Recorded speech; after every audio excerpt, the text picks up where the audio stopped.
하나님 말씀 신명기 34장 1절로부터 12절 말씀을 함께 나누고자 합니다. 오늘 우리가 함께 공부할 것은 킹덤 스토리 29가 지도자를 세우시는 하나님. 우리 이 말씀을 이 공부를 하려고 하는 것이죠. 우리 한 절씩 교독하겠습니다. 모세가 모압 평지에서 느보 산에 올라가 여리고 맞은편 비스가 산 꼭대기에 이름에 여호와께서 길르앗 온 땅을 단까지 보이시고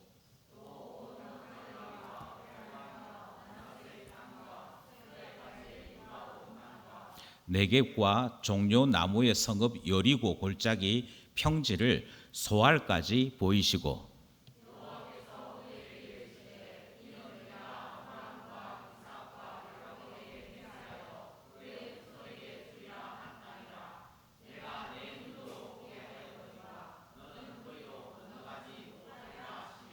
이에 여호와의 종 모세가 여호와의 말씀대로 모압 땅에서 죽어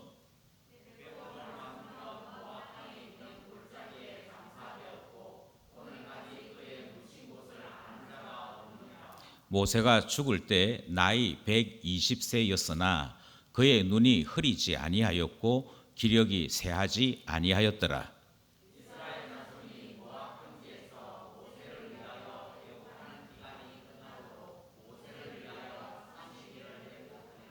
모세가 눈의 아들 여호수아에게 안수하였으므로 그에게 지혜의 영이 충만하니 이스라엘 자손이 여호와께서 모세에게 명령하신 대로 여호수아의 말을 순종하였더라.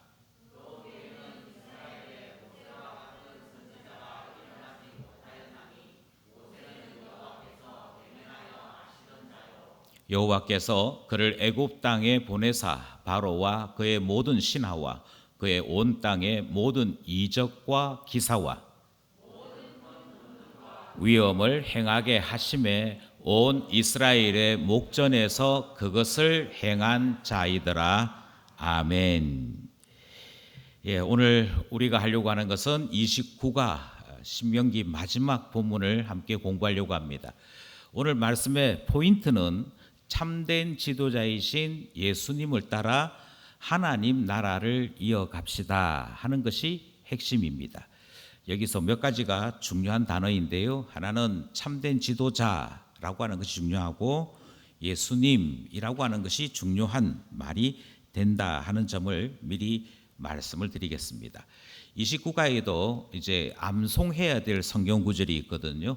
그것이 신명기 34장 10절 말씀인데 그 후에는 이스라엘에 모세와 같은 선지자가 일어나지 못하였나니 모세는 여호와께서 대면하여 아시던 자요라는 말씀입니다. 두 가지만 딱 기억하시면 되겠습니다. 첫 번째는 모세와 같은 선지자가 일어나지 못했다. 요거 딱 하나 기억하시면 좋겠고 왜 그런 선지자가 일어나지 못했느냐 하는 것에 대해 모세는 여호와께서 대면하여 아시던 자요라는 것을 기억하시면 되겠습니다. 앞에부터 해볼까요? 앞에 모세와 같은 시작. 모세와 같은 선지자가 일어나지 못하였나니. 그러니까 선지자는 많이 있었지만 모세와 같은 선지자는 다시는 일어나지 못했다 하는 이야기이고 왜 그렇게 특별하냐에 대한 이야기가 그 다음이거든요. 모세는 시작. 모세는 여호와께서 대면하여 아시던 자요. 이 말씀이 신명기 전체를 전하고 마지막에 닫을 때 그때 전해진 말씀이 되겠습니다. 혹시 28과 암송 구절 기억나십니까? 제가 3개만 딱 외우시면 된다 그랬는데 3가 여호와의 말씀을 듣고 지켜 행하면 그게 우리 앞에서 외웠던 요절이죠. 29가 요절에서는 두 가지 다 기억합니다. 모세와 같은 선지자가 일어나지 못했다. 두 번째, 모세는 대면하여 아시던 자다. 이 말씀 기억하시면 좋겠습니다.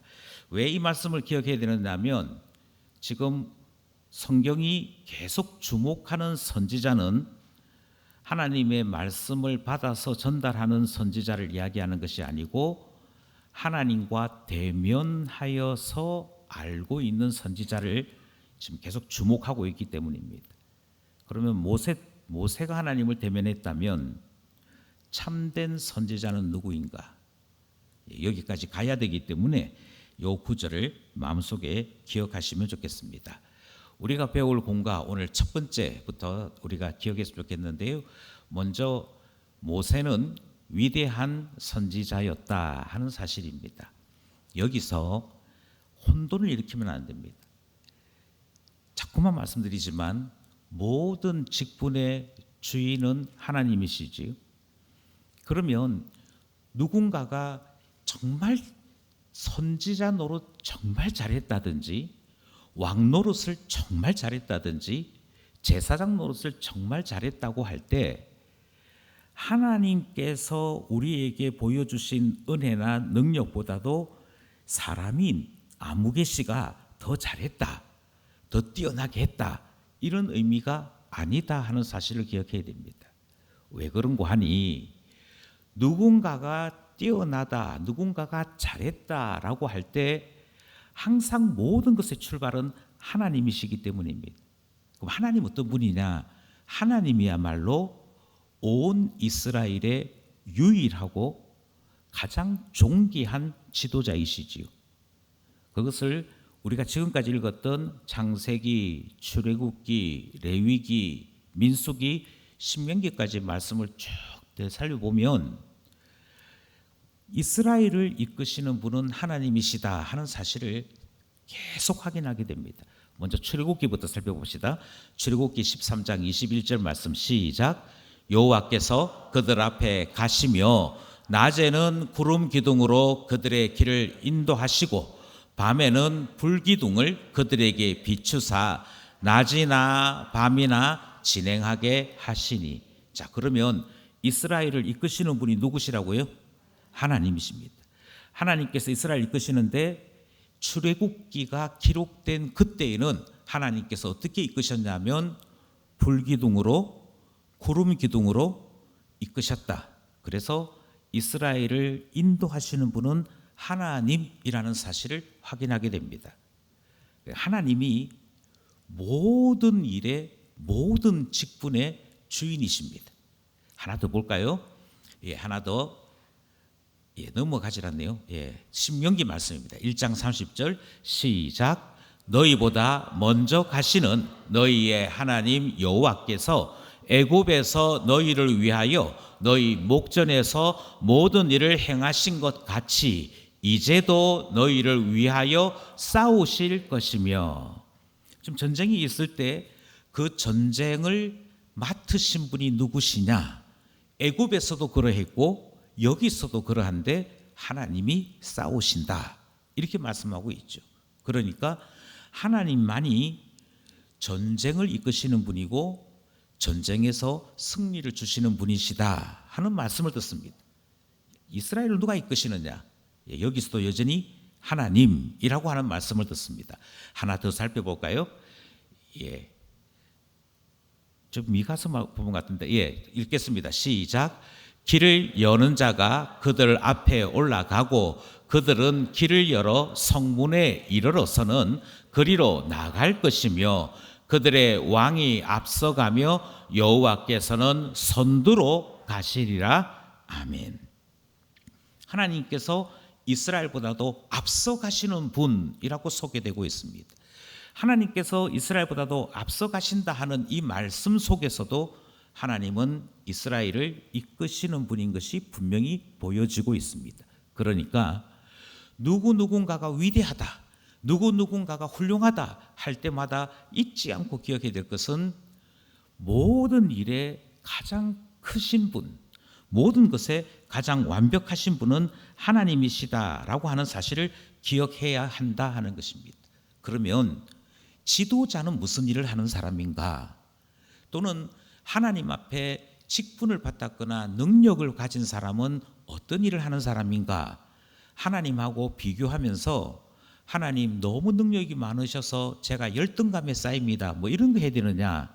그게 아니고 하나님의 뜻을 따라 함께하는 자들이 지도자들이다 하는 사실을 기억해야 한다는 것입니다. 여기서 하나님께서 이스라엘 백성을 인도하시는 방법이 어떠했느냐 하는 것을 기억하실 필요가 있습니다. 제일 먼저 하나님은 친히 나타나셔서 말씀하시는 경우가 있습니다. 선지자들에게 그렇게 하셨지요. 직접 나타나시고 아무리 시대가 암울해도 하나님은 항상 하나님 자녀들에게 직접 나타나셔서 말씀을 전해 주셨더랬습니다. 이게 첫 번째 하나님 방법입니다. 하나님께서 그렇게 인도하시지요.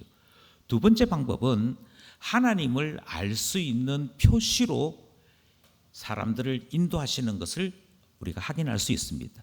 우리가 조금 전에 출애굽기에서 했던 것처럼 때로 불기둥이나 구름 기둥 같은 것으로 하나님이 저기 계신다 이것을 보여주시고 여기까지 와라 하시는 음성을 하시는 하나님의 놀라운 사역들을 볼 때가 있는 것이지요.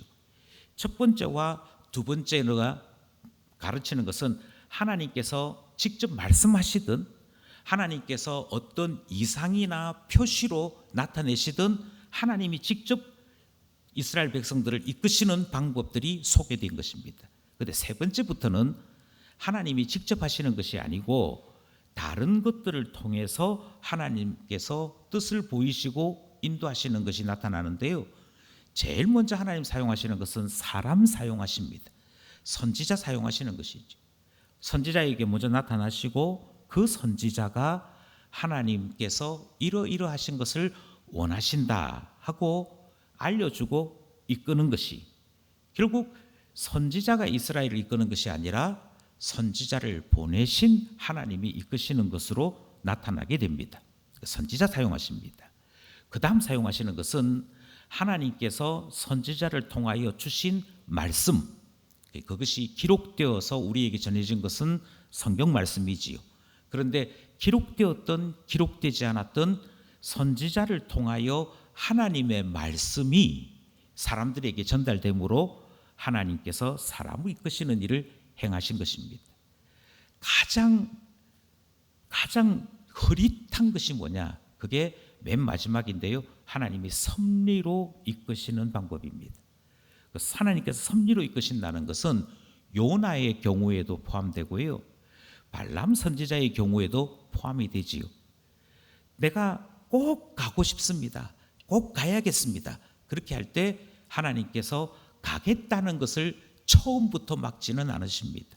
그런데 때로는 배를 흔드시고 또 때로는 천사를 보게 하셔서 하나님께서 이 일에 목숨 내어 놓아라 하는 것을 느끼게 하거나 길이 막히거나 아프게 되거나 하는 인생 속에 역사하시는 하나님을 경험함으로 하나님이 원하지 않는구나 이렇게 깨닫게 되는 것들이 있더라는 것이죠. 이것도 하나님께서 사람들을 이끄시는 방법입니다.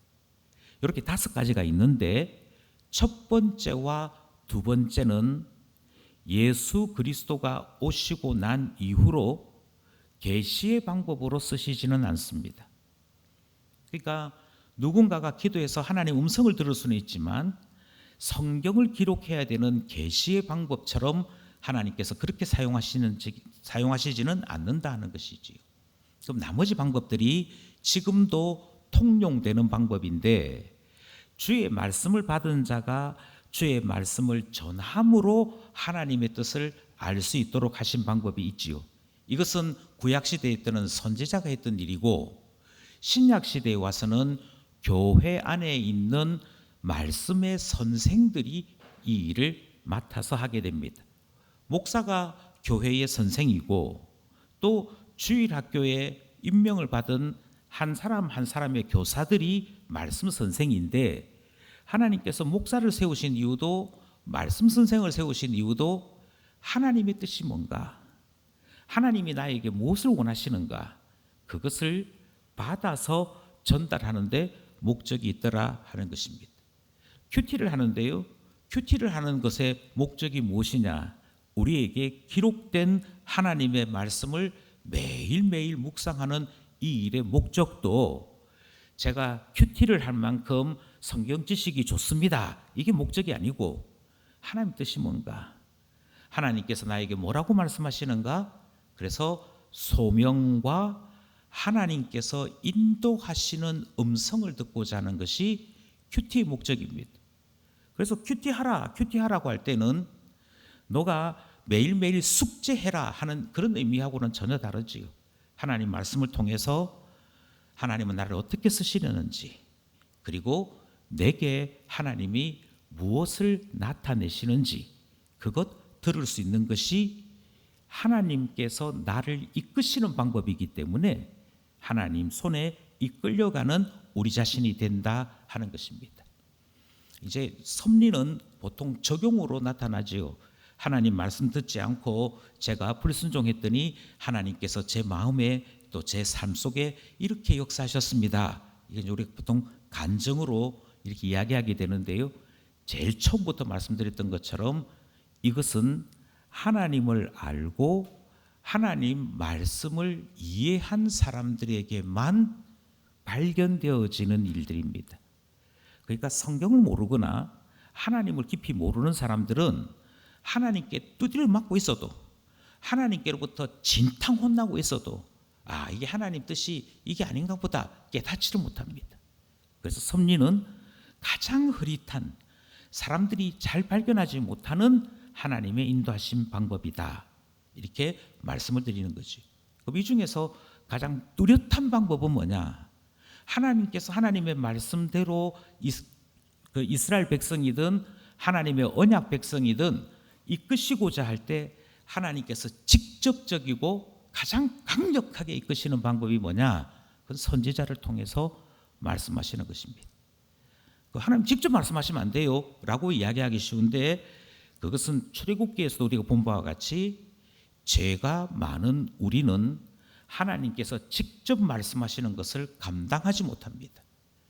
이것이 우리가 가지고 있는 연약함이기에 우리는 하나님께서 사람을 세워 하나님께서 그 사람을 통해 말씀하시는 것이 하나님의 방법이다 하는 사실을 깨닫게 되는 것입니다. 그러니 하나님 백성에게는 선지자가 반드시 있어야 합니다. 하나님의 백성에게는 말씀을 가르치는 주의 종이 반드시 있어야 합니다. 그것이 교회의 선생이다 하는 말씀을 드렸지요. 그런데 성경이 뭐라고 얘기하느냐면 구약이든 신약이든 하나님의 뜻을 가르쳐준 종은 엄청나게 많다는 것입니다. 엄청나게 많은데도 불구하고 왜 모세를 위대하다라고 말하느냐? 그것이 우리가 이제 이해해야 될 바이지요. 예. 이게 지금 네.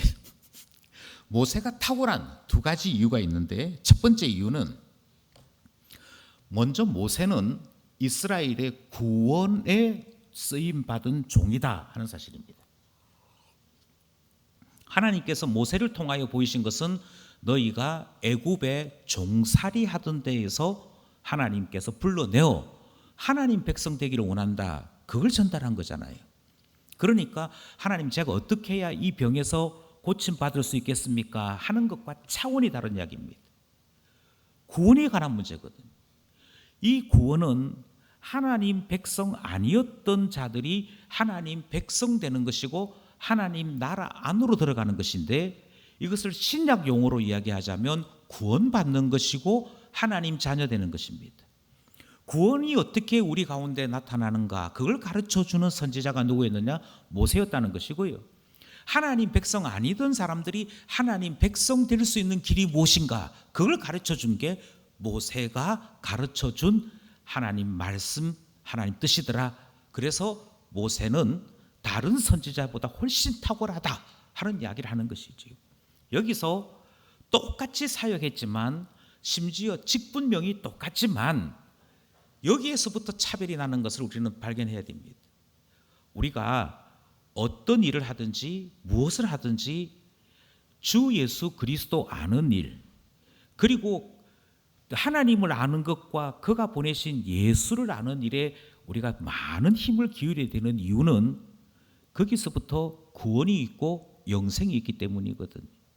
그러니까 다른 어떤 귀한 일들을 했다 할지라도 우선순위, 가장 귀한 것 하는 가치를 이야기할 때 구원에 대한 것이 항상 먼저입니다.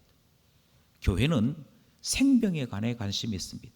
다르게 얘기하면 어떻게 하면 우리가 구원받은 자로 살 것인가, 이것이 가장 귀한 사역, 가장 귀한 가르침이다 하는 것을 기억하는 것이지요.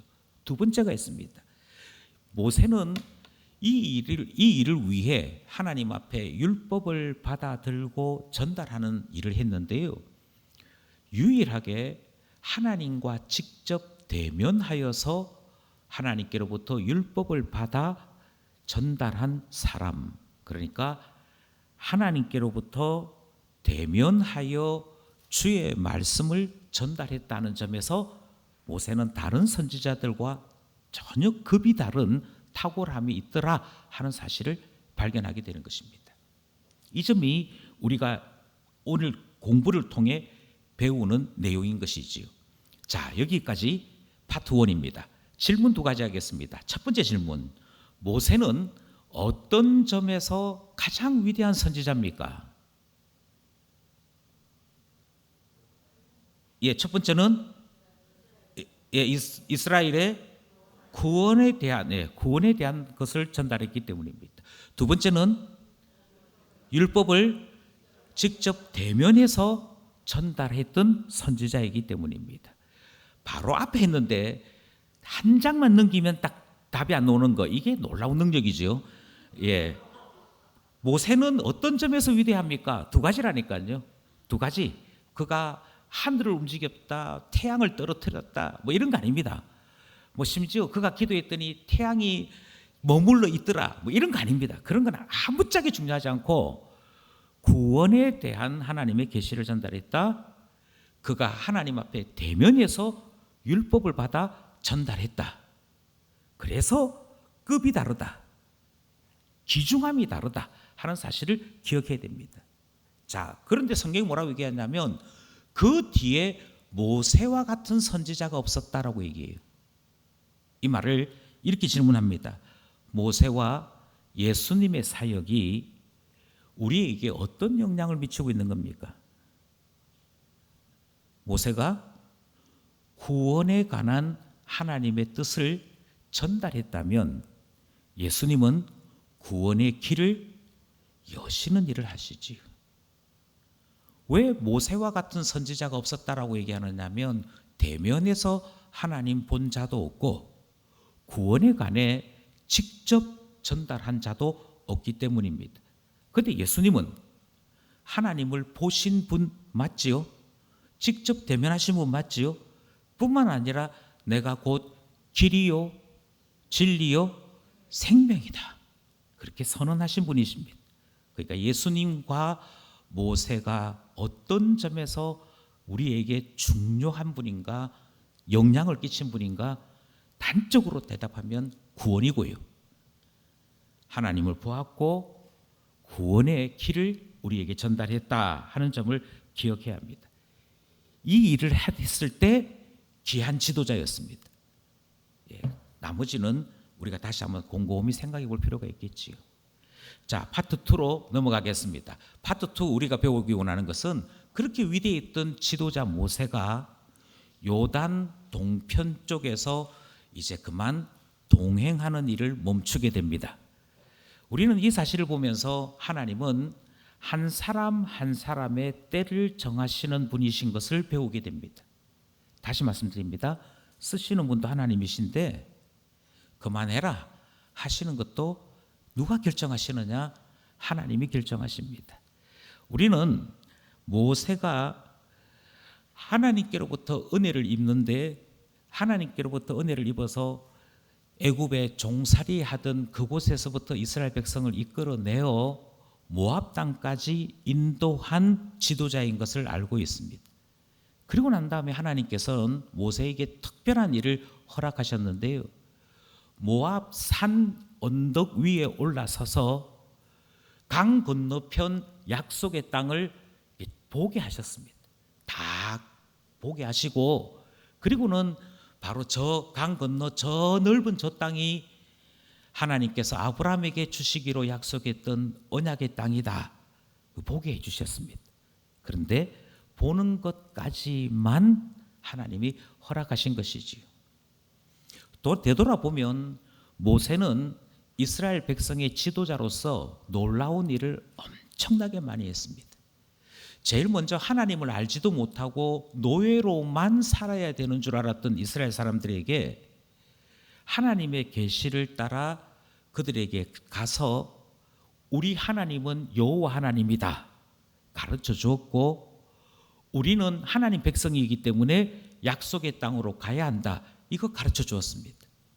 이거 가르쳐 줄 때 지팡이 들고 갔고요, 자기 형 아론과 함께 가서 이거 전달할 때 돌에 맞아 죽을까 염려하면서 갔지만 하나님께서 말씀하신 그대로 전달할 수 있었던 사람이 바로 모세였습니다.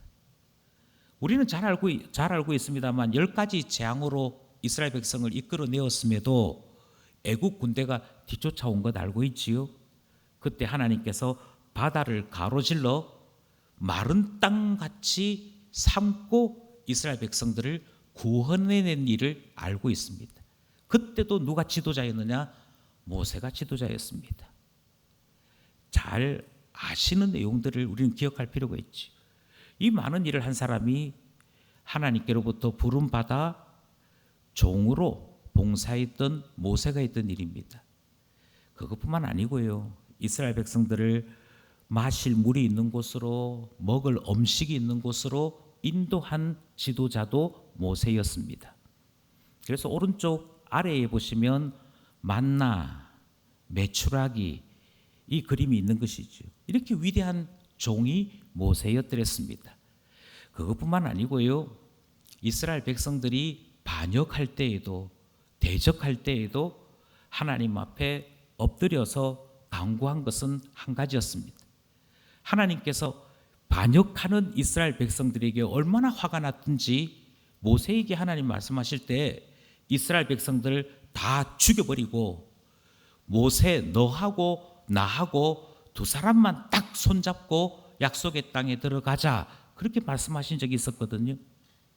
그때도 모세는 지도자로서 하나님 앞에 엎드려 간구하기를 차라리 내 생명, 내 이름을 생명책에서 지워주시는 한이 있더라도 하나님의 백성 삼으신 이 백성 버리지 말아달라고, 하나님께서 이 백성 어떻게 하든지 구원받은 백성으로 삼아달라고 간구하는 일도 모세가 했던 일입니다. 그러니까 참 지도자로서 많은 봉사와 많은 일들을 했던 것이지요. 그런데 왜 모세는 요단 동편까지만 머물러야 했느냐 하는 것을 우리는 생각해야 됩니다. 먼저 신명기 34장 5절 말씀을 읽겠습니다. 시작. 여호와의 종 모세가 여호와의 말씀대로 모압 땅에서 죽었어요. 모압 땅은 약속의 땅이 아닙니다. 요단 동편에도 약속의 땅이 있었습니다. 우리가 잘 아는 대로 요단 동편도 이스라엘이 속해 있는 땅이 있어서 여기에 세 개의 지파가 그 땅을 할애받고 기업으로 삼고 하나님 앞에 살아갔던 것을 알고 있습니다. 그런데 모압 땅, 바로 그 모든 땅들의 입구에 있는 모압 땅까지만 하나님께서 모세를 인도하신 것이지요. 왜 그렇게 했느냐? 우리 공가에는요, 그 작년 공가도 그렇고 그 주일학교 유초등부 공가에도 그렇고 모세가 불순종했기 때문이다, 이렇게 설명하는데 정확하게 우리가 좀 이해할 필요가 있을 것 같습니다. 자, 먼저 모세의 죽음이 특별했던 이유를 하나하나 살펴봅시다. 하나님께서 모세를 모압 땅 느보산에 오르게 하십니다. 마지막까지도 하나님은 모세에게 기회를 주시고 특혜를 베푸십니다. 너 이제 끝이야, 이제 죽어, 이렇게 하시지 않고 유일하게 너 저기는 못 간다, 그리고 함께 하지 못하고 죽게 될 것이다 예고를 받고 충분한 시간 동안 그 기간을 할애받은 자, 하나님께로부터 특별하게 기회를 얻은 사람이 모세인 것을 알 수 있습니다. 두 번째로 약속의 땅, 그가 그렇게도 가고 싶어 했던 이스라엘 백성과 함께 들어가고자 했던 그 땅을 보는 은혜까지도 입었던 사람이 모세입니다. 그런데 모세는 하나님께로부터 칭찬을 받은 것이 또 하나 있었거든요. 그것은 유순한 사람이라고 하는 평가가 있었습니다. 그럼에도 불구하고 모세가 유순한 사람으로서 이스라엘 백성을 지난 40년간 잘 이끌고 왔으나 분노한 적이 한 번 있었습니다.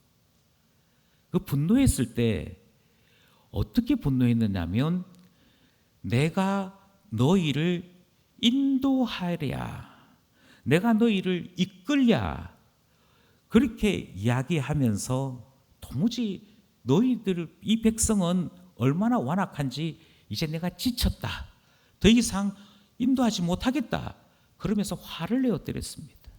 분노했더랬습니다. 그리고 그때 분노할 때 주어가 무엇이었냐면 내가였습니다. 내가 40년 지도자로 살아가는 동안에 그만 착각을 하게 된 거예요. 하나님이 앞서가시고 모세는 따라가면서 이스라엘 백성들을 이끌고 가는 자인데 그만 지도자로 살아가는 동안에 내가 마치 이스라엘을 이끌고 여기까지 온 것처럼 착각하게 되었습니다. 이 착각은 사람들과 사람들 사이에 비난의 말, 비교의 말을 들으면서 그만 화가 났기 때문입니다. 화가 나면서 반석을 가르치라, 그냥 반석을 가리키라 하시는 명령을 들었는데 그 분노 때문에 반석을 가리키는 일이 한 것이 아니라 반석을 자기의 성질로 때리면서 이 일들을 했을 때 그곳에서 막상 물이 나왔지만 하나님께 영광이 되는 일이 된 것이 아니라 모세가 드러나는 모세의 분노만이 강조되는 일이 되었을 때 하나님께서 그것을 그가 하나님의 영광을 드러내지 않은 일을 했다라고 그의 죄를 정하시면서 너 여기까지 해라 하셨더라는 것이지요. 이것이 모세가 약속의 땅에 들어가지 못한 이유였습니다. 불순종이 아닙니다. 본성으로 사는 것, 하나님의 인도하심을 따라 살아왔던 모든 것을 한순간 분노로, 감정으로 다 엎어버린 것, 바로 그것의 문제였습니다. 그럼에도 불구하고 하나님은 모세의 무덤을 사람들이 알지 못하게 하셨습니다. 무덤을 알지 못하게 하신 이유는 혹시라도 사람들이 모세의 해골을 메고 약속의 땅에 들어가는 그런 일을 할까 봐 아무도 모르게 하셨습니다.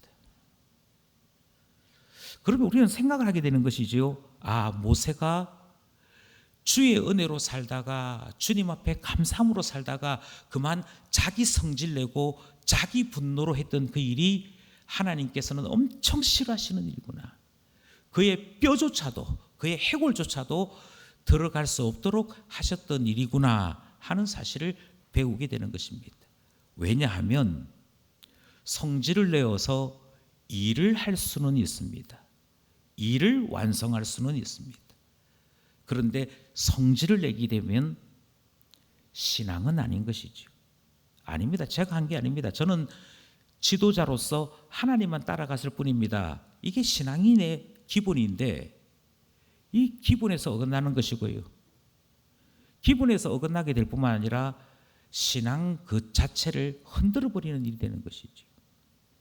신앙이 무엇이냐? 다시 말씀드리는데 누가 위대한 지도자냐? 하나님 따라가는 사람. 하나님이 가장 위대하신 분이기에 하나님 잘 따라가는 지도자가 진짜 위대한 지도자인데 이게 종종 육체에 걸려 넘어짐 때문에 흔들릴 수 있더라. 하나님은 그래서 무덤조차도 알 수 없게 하시고 모세를 거기까지만 일하게 하시더라 하는 거 봅니다. 중요한 것은 모세에게 분명히 허물이 있어서 하나님이 이와 같이 하심에도 모세 그 자체에 대해서 하나님은 맡겨준 모든 일을 다 한 사람, 하나님께서 안식으로 그를 맞이하셨음, 그것을 가르쳐주고 있습니다. 그러니 사명 완성했고 하나님의 영원한 안식에 들어갔음을 우리가 동시에 확인하게 되는 것이지요. 칭찬받을 것이 있습니다. 그런데 또한 경계해야 될 것도 있음을 우리는 모세를 통해 확인하게 되는 것이지요. 모세는 왜 못 따라갔느냐? 다시 말씀드리는데 그만 죄를 저질렀습니다. 자기 자신의 본성을 드러내는 죄, 하나님의 영광을 드러내지 않는 그 큰 죄를 저지름으로 하나님께서 여기까지 하신 것을 확인하게 되었더라 하는 것입니다. 이것이 파트 2입니다. 자, 이제 잘 배웠는지 질문하겠습니다. 모세는 여호와의 말씀을 따라 어떻게 죽었으며 어디에 묻혔습니까? 어떻게 죽었죠? 답은 알 수 없습니다. 다시 말씀드리지만 모세는 죽을 때까지 건강했습니다. 눈이 흐려지지 않았습니다. 모세가 어떻게 죽었는지 모릅니다. 어디에 묻혔는지 모릅니다. 다만 하나님께서 거기까지라고 한계를 정하심으로 모세가 모압 느보산까지만 갔다 하는 것을 알 수 있게 되는 것이지요. 두 번째 질문은 좀 많은 고민을 해야 됩니다. 죽음도 사역일 수 있을까요? 죽음도 사역입니다. 아니, 목사님, 죽는 게 무슨 사역이 됩니까? 아니요, 하나님께서는 성도가 죽을 때 우리 하나님이 귀하게 보십니다. 중하게 보십니다. 어떤 분들이 병을 얻어서 오랫동안 병환 가운데 고생 하시다가 돌아가시는 경우도 있습니다. 그런데 그것조차도 우리에게는 중요한 사역이 됩니다. 우리가 죄를 범하였기에 연약한 육체를 가지게 되었고 그 연약한 육체로 말미암아 이처럼 죽음의 고통 가운데 살게 되는구나 하는 것을 보여주는 일, 그것 또한 하나님께는 중요한 일입니다. 그리고 연약함을 고백하면서 주님, 제가 이처럼 연약합니다. 주님 앞에 긍휼을 구합니다. 불쌍히 여겨주십시오. 그것이 하나님 앞에 주 예수 그리스도로 말미암아 구원 얻는 것 외에는 우리에게 소망이 없음을 보여주는 아름다운 모습이 되므로 하나님이 이 또한 죽음을 귀하게 여기시는 현장이 됩니다. 그러니 내가 팔팔할 때, 내가 뭔가 할 수 있을 때 하나님께 영광 쫙 돌려드리다가 내가 병이 생기면 나는 바로 안락사할 거다, 이런 식의 육체를 따라 살아가는 삶을 신앙이라고 이름 뒤집어 씌우지 마시고 우리의 맨 마지막 순간마저도 하나님께서 일하시는 것이다, 하나님께서 말씀하시는 것이 있다 하는 사실을 기억해야 할 것입니다. 이제 마지막입니다. 모세가 이처럼 모압까지만 하나님께로부터 이제 제안을 받습니다. 그 다음 어찌 되느냐? 하나님은 모세 다음에 여호수아를 부르십니다. 새 지도자를 통해 하나님 나라 세우는 일을 계속하는 것이지요. 여기서 우리는 두 가지를 고민합니다. 첫 번째는 모세가 영원히 지도자이지 않고 하나님께서 모세에게 맡기신 일까지만 해당됩니다. 그러고 난 다음에 어찌 되느냐? 그러고 난 다음에 다음 세대가 이어받습니다. 이게 중요합니다. 종종 부모님들이 착각하는 것 중에 하나가 내가 자꾸만 이 아이와 함께 영원히 살 것처럼 생각합니다. 그렇지 않고요. 장성하면 부모를 떠나게 돼 있습니다. 그러니까 좋은 부모는 잘 떠날 수 있도록 하는 것이 부모가 해야 될 일입니다. 이제 너는 너의 광야로 나가야 된다 하고 잘 떠나보내야 됩니다. 그런데 떠나보내지 못하고 계속해서 내가 너의 힘이 되어줄게, 내가 너의 배경이 되어줄게 이렇게 하게 되면 이 아이는 정말 광야에 나가서 생존할 수 없는 아이가 되는 것이지요. 내 역할이 여기까지야. 그 다음은 너가 하나님을 만나야 돼. 너가 하나님을 체험해야 돼. 그것이 우리 모두의 한계를 인정하는 마음이거든요. 모세가 하나님께로부터 너 모압 땅까지야 했을 때 하나님 어떻게 저한테 거리실 수 있습니까? 제가 주를 위해 평생을 바쳤는데 하나님 저한테 이러시면 안 되지요. 이렇게 말하지 않습니다. 그 말을 듣자마자 다음 지도자는 누굽니까? 너의 종으로 있었던, 너의 시종으로 있었던 눈의 아들 여호수아다. 그 말씀과 함께 여호수아를 온 이스라엘 앞에 지도자로 세우는 것 우리가 마지막 장면에서 확인하게 됩니다. 이게 중요합니다. 어디까지 하나님은 나를 사용하시는가? 그것을 고백하는 나의 모습은 무엇인가? 이게 중요하지요. 자, 누구누구는 모세 옆에서 40년을 섬겼던 사람이고 하나님을 사랑하여서 성막에서 오랫동안 기도했던 사람이다. 누굽니까? 그게 여호수아라고 한 거지. 그 사람이 여호수아다. 그래서 하나님은 준비된 자를 쓰신다. 예배해 놓으셨다 하는 사실을 알 수 있습니다. 한번 같이 읽겠습니다. 34장 9절 시작. 모세가 눈의 아들 여호수아에게 안수하였으므로 그에게 지혜의 영이 충만하니 이스라엘 자손이 여호와께서 모세에게 명령하신 대로 여호수아의 말을 순종하였더라. 아멘. 우리는 이 사실을 깊이 기억할 수 있어야 됩니다. 혹시라도 마음속에 그래도 모세가 낫지 이렇게 생각하시는 분은 다시 말씀드립니다. 하나님은 각 사람에게 각자의 소임을 맡기셨습니다. 모세가 해야 될 일은 모압까지입니다. 그리고 완수했으면 거기서 하나님 앞에 맡기고 그 다음을 주님이 인도하시도록 신뢰하는 것입니다. 우리에게는 한계가 주어져 있고 제한이 있다 하는 사실을 기억하시면서 다음 일은 다음에 사람이 맡아 나간다 하는 사실을 기억해야 되는 것이지. 그 사람이 나보다 못할 수 있습니다. 여호수아는 하나님과 대면한 선지자는 아닙니다. 여호수아는 구원에 관하여 하나님 앞에 계시를 받은 자도 아닙니다. 그런데 여호수아는 모세와 달리 하나님 앞에 성질을 드러냈거나 하나님께 말씀에 대하여 불순종했거나 그가 인도하는 이스라엘이 엉뚱한 길로 갔거나 한 경우는 없습니다. 다니엘과 함께 요셉과 함께 가장 완벽한 신앙인의 모습을 가진 사람이라고 하는 평가를 받을 정도입니다.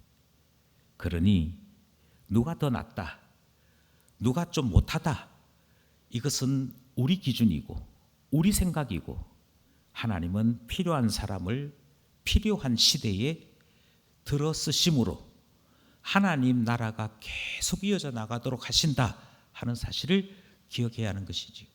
한번 같이 읽을까요? 시작. 지도자를 세우셔서 하나님 나라를 이끌어 가세요.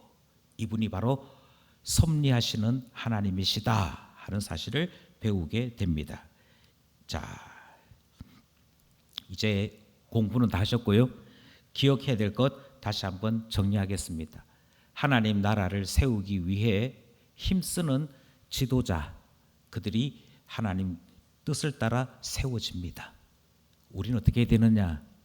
죄송한 이 말을 오해하지 말고 들어주시기 바랍니다. 제가 담임 목사로 있을 때는 하나님께서 저를 사용하신다 하는 것이니까 저를 위해 기도해 주셔야 됩니다. 그런데 제가 은퇴할 날이 있지 않겠습니까? 주님께서 제게 맡기신 사명을 다 하면 이제 너 할 일 끝났다 할 때가 있겠지요.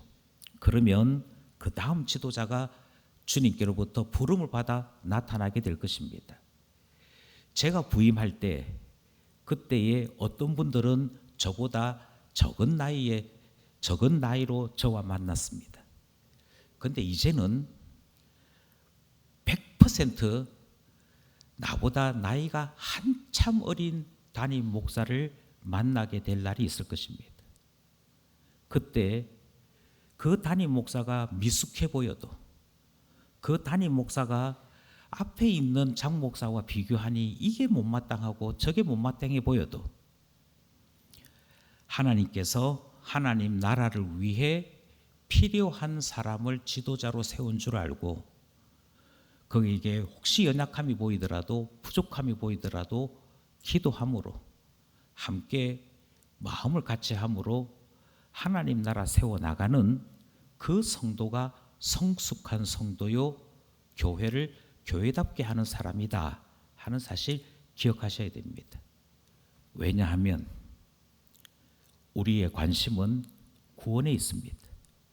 우리의 관심은 이곳에 하나님 나라가 세워지는 데 있기 때문입니다. 꼭 기억하셔서 주님의 뜻을 따라 나도 순종하고 교회도 순종하는 하나님을 아는 우리 모두 되기를 원합니다. 마찬가지로 두 가지 질문합니다. 첫 번째, 새로운 지도자 여호수아는 어떤 사람입니까? 여호수아는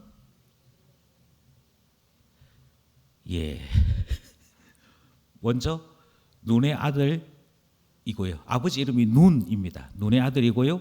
그 다음에 모세와 함께 40년을 동행했던 사람이고요. 누구보다도 성막에서 하나님과 오랫동안 기도했던 사람이고요. 그렇죠? 그거 말고도 많이 있습니다.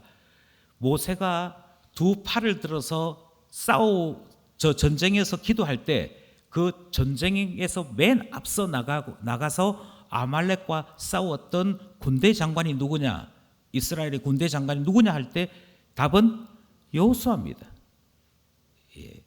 많은 일들이 있죠. 자, 두 번째 질문. 교회 지도자에게 필요한 자질은 무엇입니까? 교회 지도자, 여기서 말하는 것은 목사, 장로, 집사, 권사뿐만 아니라 교사일 수도 있고 목자일 수도 있고 여러 하나님 앞에 부름을 받은 직분자일 수 있습니다. 심지어는 주방에서 봉사하시는 분도 그 분야에 있어서 지도자이지요. 그런데 교회 지도자에게 필요한 자질은 무엇이겠습니까? 단적으로 얘기하면 신앙이에요. 모세는 왜 못 들어갔다고요? 하나님의 영광을 드러내지 못했고 자기 자신을 드러내지 못했잖아요. 자기 자신 드러냈잖아요. 교회 지도자에게 필요한 것은 최고의 지도자이신 하나님을 따라갈 수 있는 것입니다. 하나님께 영광을 돌릴 수 있는 것입니다. 단적으로 뭐라고요? 신앙인, 신앙을 아는 사람. 모든 영광 하나님 받으십시오. 우리의 참된 구주는 우리 하나님이십니다. 이것을 잊지 아니하고 항상 고백할 수 있는 신앙이 바탕이 되어져야 지도자 될 수 있다. 이 사실을 기억하시기를 원합니다. 여기까지 29가 함께 공부하였습니다.